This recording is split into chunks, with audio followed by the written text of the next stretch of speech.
Hey guys, Chris here with Cohesive Friendship Unit. I am with Jake Hey guys. and Brian. Hey, We're going to be talking about licensed games tonight. But real quick, if you have any thoughts on this video, please throw them down in the comments below. Likes help us a lot. Subs help us even more. And we are actually giving away some games if we hit a sub count divisible by 50. So the next will be 150, then 200, etc. You can pick from one of 5 Steam keys. There'll be a link to that video in the description if you want to see the games. All right. So I had a thought, right? So did you guys ever own any licensed games that you can remember off the top of your head? Top Gun for the Game Boy Advance. That's right. You were talking to me about that. Yeah. Star It Wars. Okay. Star Well, Wars yeah. is like the outlier of licensed That is, games, yeah. Okay. though. Have you ever owned any other licensed games? Well, you said Top Gun sucks, Brian. Top Gun. Well, at least the one for the Game Boy Advance sucked, and I know that the one for the NES is like people fucking hate that game. Like it's and I played a couple of Game Boy cartridges back in the day from fucking West Coast Video.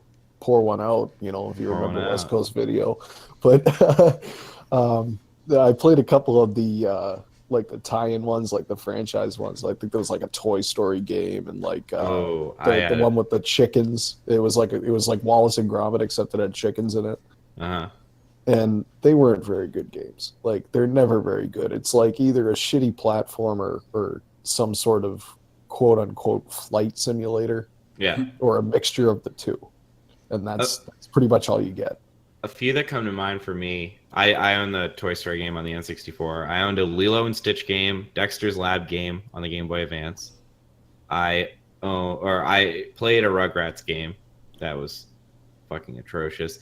And recently I got a bunch of boxed SNES games, and one of them is the Lion King, which has a really funny Reddit post where like the developer basically just goes on this like long ranting apology on how like the game is just fucking impossible. They were all trash. He was like, yeah, like the musical level, like I can't wait to be king. That shit wasn't even made to be beat. Like that was like supposed to hard stop you pretty much. Oh, man. I had the Toy Story game as well.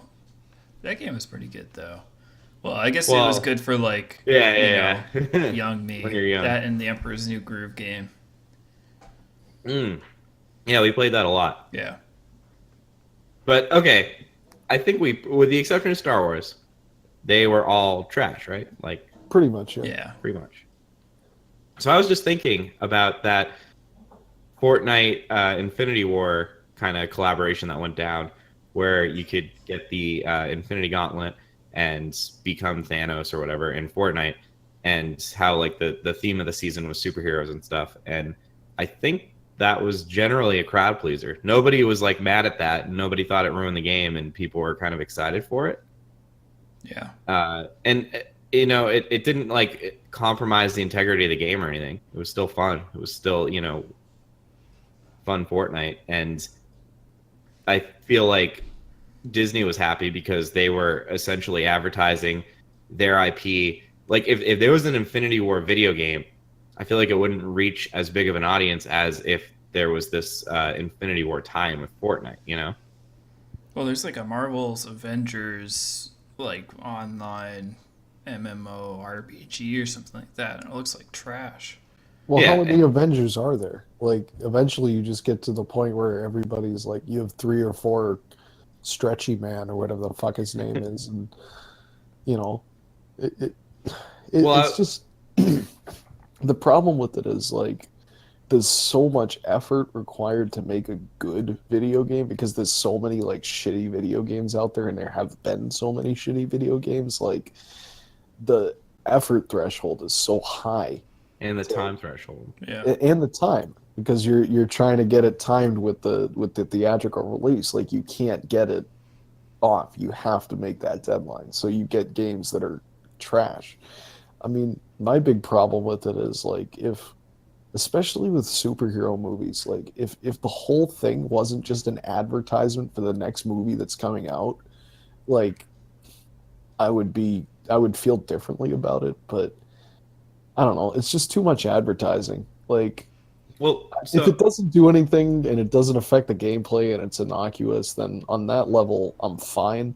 And I get why they would do something like that. And from one standpoint, from the business standpoint, I think it makes a lot of sense because you're paying to make essentially a reskin of something that's already in the game or a new outfit or something. Ideally, these would be like cosmetic type things that wouldn't really affect the game that much. So you're talking about a profit margin that's a lot higher when you're doing something like that. But like the whole thing is just an ad. It's just an ad for the quote unquote franchise. yeah, Like, but I think Fortnite did a good job. I think I mean my argument is kind of that that's how well, we should proceed in this kind of way. the most credit I could give them was if they made it innocuous and if they made it genuinely just a cosmetic item, then you know that's as far as I can commend them. I don't like it in general, but if you're gonna do it, at least don't make it pay to win because nobody Oh likes yeah. that. Well, I mean, so this isn't a movie thing, but I'm just thinking Nintendo Zelda Breath of the Wild had like some free DLC for Xenoblade 2, which is Nintendo's kind of JRPG franchise right now. And that is it's a popular franchise, but it's not like selling millions and millions and millions of copies. And I think this was, they threw in the costume for the protagonist for free DLC, and I think people picked it up and maybe Googled the game, and But that that's also free DLC. Like I'm assuming that this Fortnite thing was not free. no, it was free. It was free. The It, game it is was free. yeah, it was a game. It was a game mode. You Oh, could find the gauntlet. It'd be like if you found a drop in PUBG, and I oh, I had thought the it wasn't some. no. You got the gauntlet and you became Thanos. Yeah, so it wasn't a reskin, or it also wasn't balanced. I mean, you became Thanos and pretty much were Destroyed everybody on the. Yeah, overpowered beyond belief. But I mean, a lot of people at work talked about how much they enjoyed it, so I think it went over well, regardless of whether or not the game was balanced or. and like the end result is like you didn't get some rushed piece of shit, and people didn't feel like they blew $60 on some piece of crap. Like uh, if Halo 6 had I already I threw No, this to dude, it's Brian. not a good one. It's not a It's good not a good one. one. It's not a good one. Well, okay. Here's a good one. If Shadow of the Tomb Raider, which is coming out in the fall, uh, get some kind of tie-in with the new Tomb Raider sequel, which seems like it will inevitably come out. And I know that's like advertising to the same franchise, but if coming up on the release of the movie, they throw in like some cosmetic or some cool little multiplayer game mode around it, I think that's better than pushing out some shitty movie tie-in game. Well, I mean, it shouldn't be that the game mode. You should have an option. Like you shouldn't have to play that game mode if you don't want to, Yeah. because like that does kind of. And I don't play Fortnite, so I never played this Thanos mode. But like you should give people the option to opt out. Like make it innocuous. Whatever if you're gonna do this advertising bullshit, at least make it just kind of scenery. If you don't want to get involved in it, you don't have to be involved in it.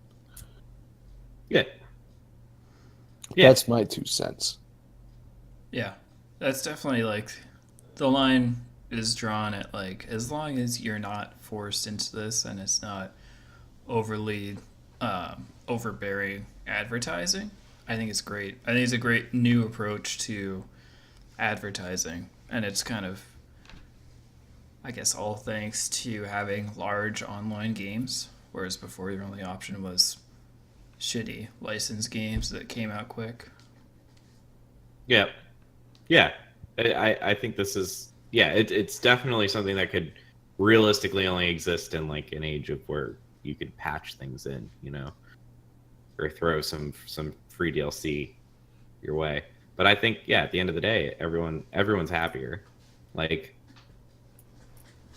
the movie people are happier because they're probably going to reach a bigger audience.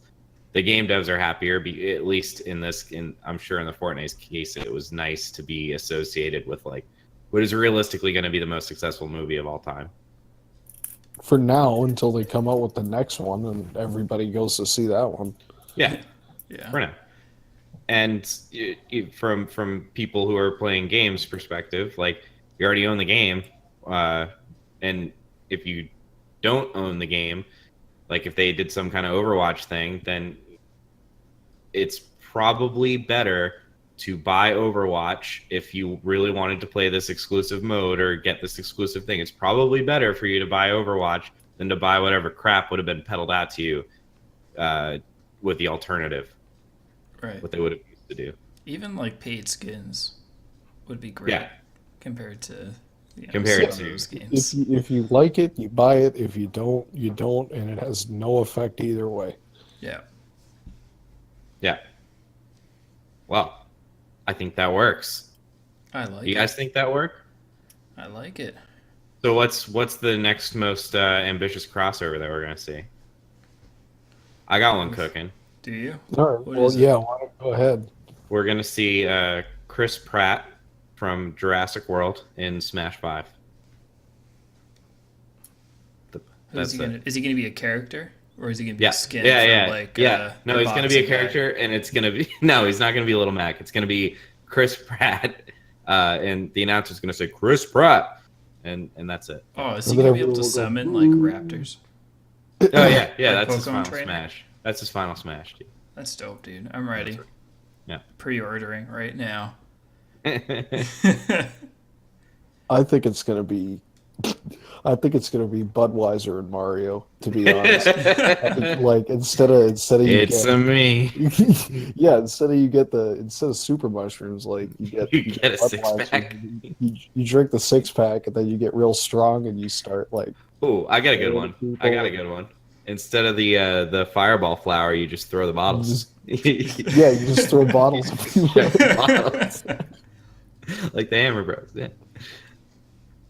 Jake, you have I think we'll see more Marvel. I don't have a good prediction, but I feel like this is right up I don't think Marvel's ours are alley. good for the record. Okay, I don't have any prediction. Okay, So fair enough. I guess I'll clarify with that. Okay. All right. Cool. Then we're good. Brian, we are good. That's right, Chris, and if you guys are anxiously awaiting the Cohesive Friendship Unit licensed video game for the Sega Dreamcast, make sure to let us know down in the comments section, and make sure to click that little like button as well as the ringy diggy in the top right-hand corner of your screen there to get updated on all the cool shit that we got going on here on the Cohesive Friendship Unit channel. And as always, smoke 'em if you got 'em. That's all for me tonight, Chris. Thanks, Brian. Yep. Smoke them if you got them. We'll catch you guys next time.